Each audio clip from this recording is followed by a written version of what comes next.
Ito po ang tinatawag nating talino. Ito ay mayaman sa bitamina at mineral na talaga namang makakatulong sa ating pangangatawan. Kaya naman, hindi ito pwedeng mawala sa sangkap ng ating masustansyang pansit kalabupo.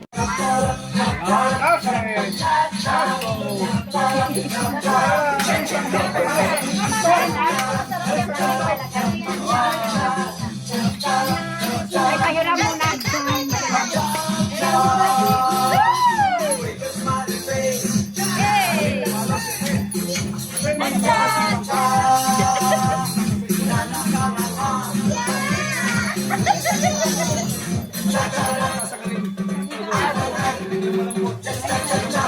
Uno lang ang magbati.